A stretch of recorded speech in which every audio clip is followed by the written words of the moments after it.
I never poke fun at anyone, and I get a call on Friday night. We sit down, my wife and I, we're gonna have a nice big bowl of ice cream. Now, ice cream when it's 30 degrees outside, don't ask me, we were just in the mood for it. We sit down and go, oh great, we're gonna watch a movie. You know, we have a Friday night off together, we're just gonna enjoy it. My phone rings. Gregg, we're in trouble. Well, what else is new, Brad? Are you at home right now? Yes I am. We'll be over in 20 minutes. Okay, what's going on? He says, well, hold on, let me call you back. While I'm waiting for Brad to call me back, Christina calls my wife. Tells her to go to the bedroom because she wants to talk about girl stuff. Now, you're going to get everybody else's side on Facebook, so I'm publicly going to give my side of the story, okay? Here to find out, Brad and Christina want to have a gunshot wedding.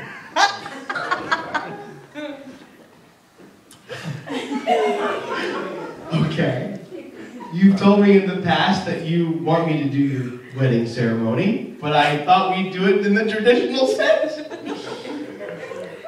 So,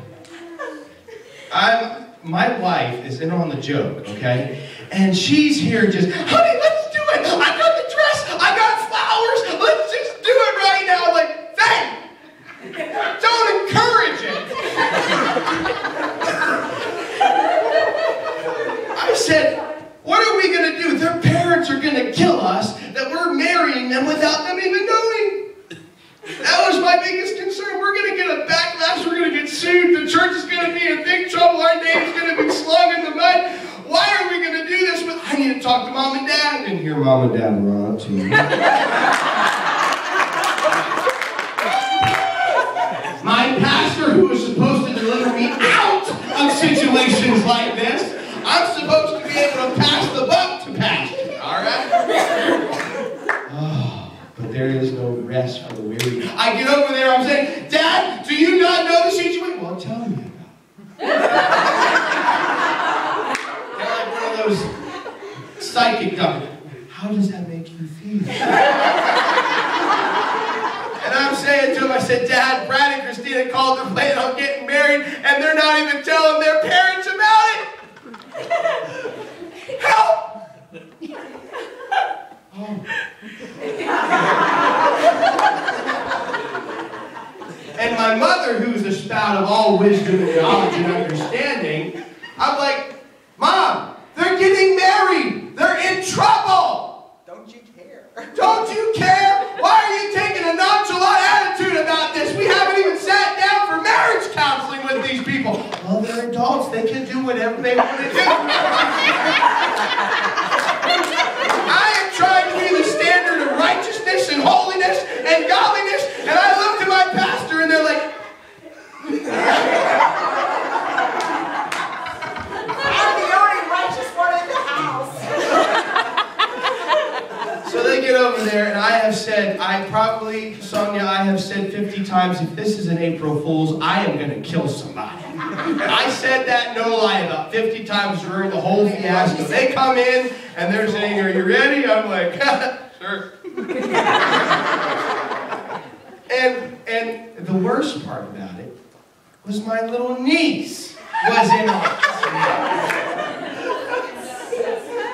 So we go over to the house. My wife's got her in a nice dress. She's in a prom outfit. We got flowers from our wedding she gave to her. We got flowers all put in the aisleway. And I'm like, you got to be kidding me. She made a great maid of honor, and Lexi made a great flower girl. Yes, she did. And I'm thinking to myself, I'm going to kill somebody if this is an April Fool's. I was for sure this was an April Fool's. But Yeah, this is funny. what sold it off was that one right there. I have never performed a marriage ceremony in my life, but Dad gave me a book, and I was like, dearly beloved, we're gathered here. Not that bad, but close. I go through this whole spiel, and what's selling the product is Christina. As she was nervous up here, she was getting all clammy and almost falling over, and I mean, she touched me. She was cold, clammy. That girl was scared out of her mind. And I'm thinking to myself, well, if this is real, she's doing a good job. And if this is fake, God help her. She needs to go to Hollywood and be an actress. I mean, at that point, I was sold. So I get down to this whole thing of, by the power vested in me of the state of Pennsylvania, being a licensed minister of the United Pentecostal Church, Christina just raises her hand and says, oh, by the way, Gregg, April Fool's.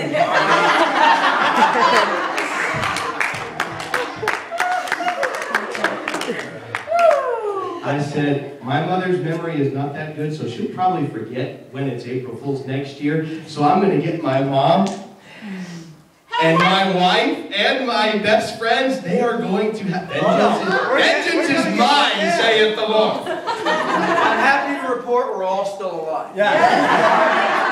I told my parents I will not be preaching for a month. I said the process of forgiveness will be held out as long as I can possibly. So my April Fool's was very, very action-packed. And the first thing out of my co-worker's mouth was, what happened to you last night? We saw your face with that. What happened? And I repeated the story about 5 times. I'm like, you deserve it!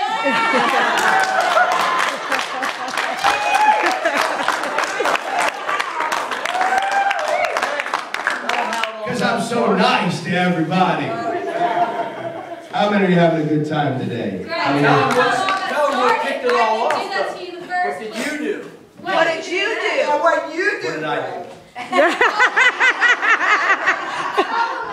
I'm having Here he turns selective around memory. and texts me and he says, oh, I got a lot of growing up to do real fast. Me, I'm going all out. I'm calling everyone. I'm calling my mom. I'm telling Brad. I'm telling friends because here I consider Faith being pregnant.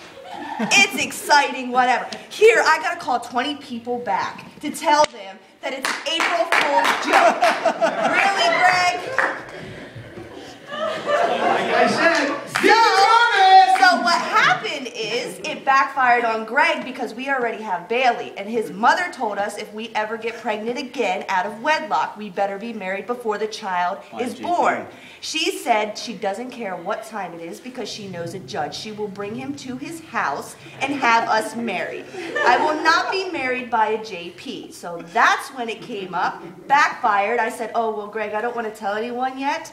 But I just thought, well, can I tell Faith? Sure. Then I was on the phone with Faith. And then the story progresses. It was elaborate. The flowers, the music, the dress. I mean, this was 15 minutes of planning and they pulled it off so well. Yep. So, What goes around? hey, we ought to have fun, huh? We're not, just because we're born again doesn't mean we're dead, right, Brother Raymond? I love my friends and I kind of love my family. But all I have to say is next year. And I said to Brad and Christina, I said, because you did this practice round for me, I'm well versed for when we do it for real. And I can add anything I want during that ceremony. As long as you bring that call. All right, right now we're going to have a video presentation.